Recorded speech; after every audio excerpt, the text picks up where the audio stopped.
Hey everyone, Attorney Nathan Sweet, the Catholic American, coming at you with Federalist 51 this evening. This one's just a banger by James Madison, one of the best written. Highly encourage you to know what this one says. Look, I've told you before, my goal here is to get you to have the rosary in one hand and the Constitution in the other.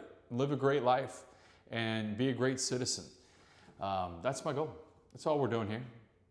So, if you look around government today, both federal, state, local, government's everywhere, right? And if you're like me, it feels like I said last podcast, the government feels less like there's a check on it and more like they have us in a chokehold. And it feels like it's breathing down our necks everywhere, from taxes to the administrative state, regulations. And I often think like you do, or have in the past, how did we get here? And I spent a lot of time in my life studying that.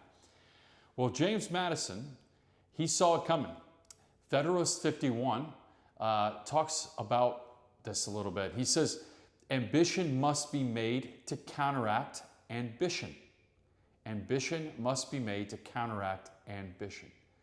Now, that ain't just fancy words. That's how we keep the wolves at bay from government. We have them battling each other. And let me tell you, that's really got a Catholic heart to it. So this podcast is worth hearing. It's quick, but let me take you back to 1788. The Constitution is hot off the press, man, and everybody's nervous. Federalists and anti-federalists, everyone's nervous about giving the government too much power, but especially anti-federalists, they're hollering about this. And James Madison does something brilliant. In the quiet, he sits there, he thinks, and he writes this Federalist Paper 51 in support of the new federal government. And he says that basically this new government isn't about just trusting folks. It's about building a machine that grinds against itself. Split it up. The president is in the executive branch. Congress is in the legislative branch, and the courts are in the judicial branch. And we have them have checks on each other. This is basic stuff, but it's really important. I just saw where the sheriff in Charlotte, didn't know the branches of government. You watch this podcast, you're gonna be way ahead of the sheriff in Charlotte. And you'll know that the executive branch enforces the laws, right? And that's under the presidency. And each one of these have their own way of checking the other. The president wants to spend, right? He has to go to Congress, and they can say, hold on. Congress wants to tax. The courts can review that sometimes, and the president can veto it. And so it's kind of like a family argument. If you got a family, sometimes nobody wins, and everybody loses at some level. But we win overall because extreme behavior is checked, and people aren't angels. And that's the line that gets me every time from this. It's one of the most famous lines from our early founding era. And it says, if men were angels, no government would be necessary. If men were angels, no government would be necessary. So we need government. We're not anarchists because men aren't angels, and we need to band together for safety purposes. But we're not saying that government needs to be oppressive. Because men aren't angels, government also has to be limited. It has to be checked. Because we people, we're messy, all of us. We're greedy, we're proud, we're self-seeking, all those things. And Madison says, basically make these branches work against each other in their ambition and to counteract each other.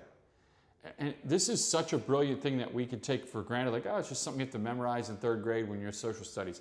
It sets the pretext for how you've been safe, secure, and free. The president checks Congress. The Congress can check the president. Even the states, thank God, can check Washington. And we need more of that. We need to go back down. The Catholic teaching, subsidiarity, we need to go to the local. The local needs to be a check on the federal again. And Madison goes deeper. He says a dependence on the people, no doubt, is the primary control on government. Under democracy, you vote, right? But experience has taught mankind the necessity of auxiliary precautions. So we got to be careful. It's not the only thing. Voting is not the only way to just vote out the old guys and vote in the new guys. if you don't like it, because history's taught us that we need more checks on the government. So let me tell you, that's just common sense. We vote, sure, but we've learned that you need backups. You need extra locks and protections and delegation of powers. Split the power so no one gets too big. And that's the heart of it. Justice is what the government is supposed to be about. Justice is the end of government, and it's the end of civil society. Madison talks about justice, and he isn't just talking about, socialist justice and handouts and votes and that kind of thing. He's talking about real justice. And our catechism, a lot of times we talk about justice, but we really don't know what we're talking about or what justice means. And our catechism says it well. Justice is the moral virtue that consists in the constant and firm will to give their due to God and neighbor. That's it. Give God worship, give your neighbor respect. Not more, not less. That's justice. Give your neighbor what's his? His conscience, his own way of life. It's his, not yours. Okay? God gave him that. You don't have a right to take that from him. And you also don't have the right to take the fruits of his labor. All those things, right? And we owe, more importantly, God justice, which is all of our worship. And we'll do a whole podcast on that and how important that is. St. Thomas Aquinas, our great Catholic theologian, and one of the greatest ever, he says that justice is the perpetual and constant will to render to each his right. No favoritism, no mob rule, just what's owed from God. St. Augustine said, peace is the tranquility of order.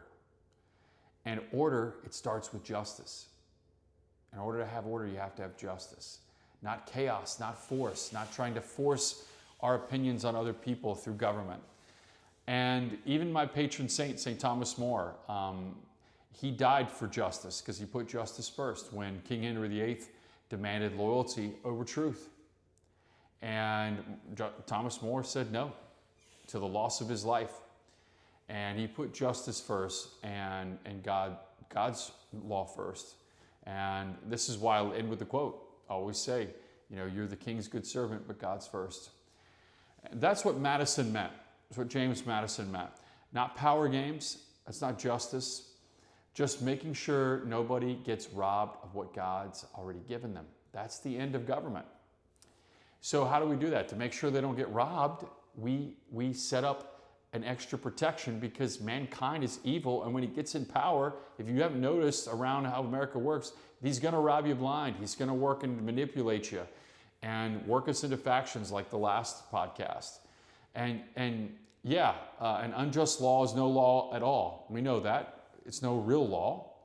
It may be, in a positive sense, a law and enforceable, but it doesn't mean it's in line with natural law and what's right. So if a court or a president crosses that line, it's not in line with God's law. It's theft. And we shouldn't bend to that in the sense of stop reminding people around us, like I'm trying to do here, of how we are supposed to live. And so this whole Federalist 51 feels very much like Thomas Aquinas talking. The natural law is nothing else than the rational creature's participation in the eternal law. Remember, I quoted that yesterday. Rights come from God. Natural law, and us recognizing that in your neighbor, that, hey, that's his right. That's our participation in God's divine law. Isn't that cool? It's one of the ways we can be like God. It's their right. And our rights don't come from the majority vote. It doesn't come from D.C. They come from God. They're inalienable. He didn't say trust the rulers. He said limit them. My patron, St. Thomas More, I told you before in the last podcast, he said men are so made that they love to be ruled until the ruler turns into a tyrant. And then there's revolt, and the cycle starts again, and then they give up their rights. That government becomes tyrannical. Back then, that's all there were, was rulers, and that ruler becomes tyrannical, and then there's eventually revolt, and the cycle goes on and on. This is a very smart man. He's been called one of the smartest men in English history, and he noticed this. And the good news is we don't have to wait for that. If we follow James Madison and our founding fathers' safeguards of separation of powers and making the government work against itself as checks and balances. And, you know, our catechism says social justice in a society is when society provides the conditions that allow individuals to obtain what's their due. So a just society in Catholic social justice is not taking from someone and giving to another.